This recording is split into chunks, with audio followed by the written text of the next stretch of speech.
sometimes what happens is you do the scan and then it says it's nothing's there, it's fine. So sometimes it's weird like that, but most of the time it's when it says it needs to find something, it does. Okay, so this is in the process of doing a scan. This will take another, I don't know, 15-20 minutes, and I'll probably let this go ahead and do the scan. So I'm going to pause. Okay, it finished scanning, and of course, no immediate threats were found. But if there are threats, which most likely there are, if your computer's running slower than what it was when you first got it. Of course, there's other reasons why that could happen as well. But anyway, you'll have a listing here, and then there'll be boxes next, right here, like it was. Remember when we downloaded the updates? It was kind of the same deal. So you just want to right-click and say select all objects, and then it'll select all the objects, and then there'll be a scroll bar here. You want to make sure it's not here now because I don't have any. It'll only be a scroll bar if there's more than what this area allows. You scroll down and want to make sure that everything's checked. Once you make sure everything's checked, then up here you're going to see a button. This will be highlighted actually because since there's nothing to fix, it's not highlighted. But if there's stuff to fix, it'll be highlighted. It'll say fix selected problems. So what you do is you click on that, and it say, are you sure? Then you say yes, and you go ahead and remove the items. And again, if it finds stuff that's in the process of running, then it's going to say we can't delete it now. Do you mind if we reboot? If we run a scan after reboot, you say yes, then you restart your computer. All right, and so that's pretty much it for Spybot. Pretty easy once you do it a couple times. And then the last one is Spyware Blaster. And let's just go back up. Let's see if we downloaded it. I don't think we did.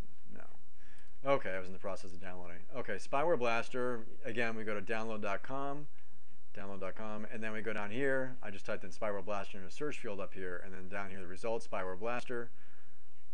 Okay, this is just telling download now. Spyware Blaster 3.5.1. Save file. I'll save it to the desktop. And let's see right here. It's almost done. Minimize this, and we'll open this baby up. Click OK. All right, next, I accept, next. The default location is fine. Put a shortcut on the desktop, that's fine. Click install, really quick install. This is a very quick program to use. Run Spyware Blaster, click finish. So again, this program is the one that it protects you, but it doesn't scan. So all you need to do each week is, or each every other week or whatever, but at least twice a month, is just run the update. So I'll show you how to do that in a second. So basically, you just want to click next. It'll count down next. They want to make sure you read that stuff. So the first thing you do is click download latest protection updates, and this is what it'll look like when you, like, let's say in 2 weeks you want to do it again. This is what it'll look like when you double click on the icon to start it. Now download latest updates, check for updates. It'll do its thing. It'll look for updates, and it should find some, and it'll tell you if it doesn't. But it does. Of course, it's downloading. You can see it's downloading, and it's pretty quick to do that. Then after that, we'll go to protection, and then enable all protection, so that it'll make sure that it tells all the programs that it protects about the new. It'll let it know about the new things that it found. So, but this is also a very popular item. Let's see how many downloads. 13,000,006. So it's a very popular software too. All right, still downloading the updates. And after this, we'll get into, here we go. All right, enable your protection is it's not highlighted, so you can't click on it. But I usually just go to protection anyway, and I click on enable all protection. I just do that just to make sure, everything's protected.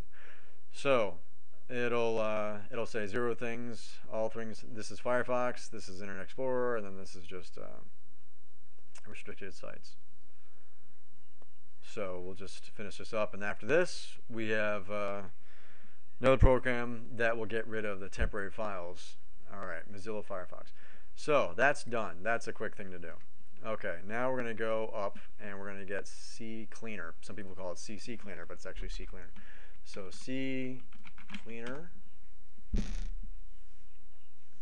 CCleaner. Again, this is 3 million downloads, so it's semi-popular.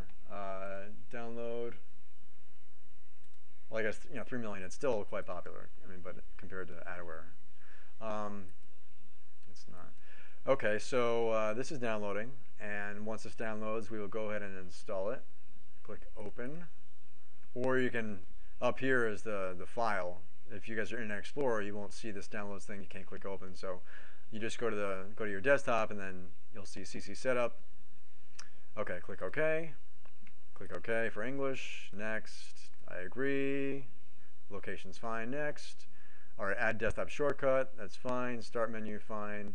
Add one CCleaner to the recycle bin.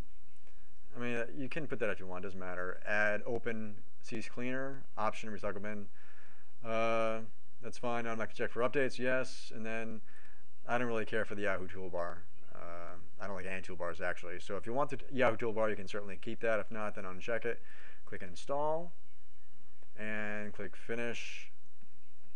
And right here you see now it's installed. So we'll double click on it to open it up. And you'll see it gives it temporary internet files, gets rid of cookies, history, recently typed URLs, which is website addresses in your browser, last download location, Windows Explorer, system, and then applications. It finds applications that it has temporary files, and it'll get rid of those as well. So, and then one thing to check is the old prefetch data. All right, so we will go, after we do that, we will go run cleaner. This will permanently delete files from your system. Click OK. And as you can see, it's going ahead and doing its thing. Deleting temporary files. You must close Firefox.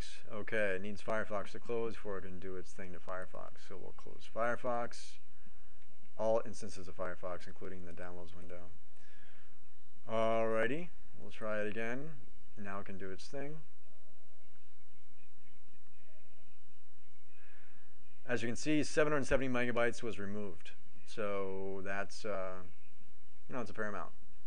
That's almost a gigabyte, so it's good. Okay, so we will go up to, I don't use Internet Explorer really. I usually use Firefox. So I'm going to open up Internet Explorer, and I'll show you, this is Internet Explorer 7. And it's always best to, I would suggest updating, because it's always good to update your Windows updates.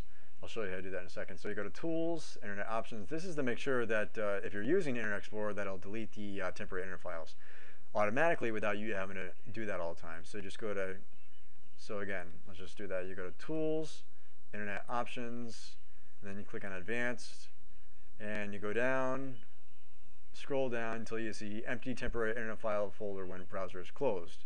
I already have that checked, but check it and click OK. And what you can also do, well, we already did it, but what we could also do is, you go to Tools, Internet Options, and right here to Browsing History, you can say Delete, and then you can say Delete All. It'll delete passwords, form data, history, cookies, and temporary internet files. You can just click All, but we just did that, so that's fine. Okay, that is CCleaner, and that pretty much did it. And remember, if you liked the video, go ahead and click on subscribe to support the site, and also don't forget to rate the video. Even if it's a 3 or 4, it still helps. Okay, thanks for watching how to speed up your computer by removing Spyware Part 3, and simply click on the link below the video to watch Part 4.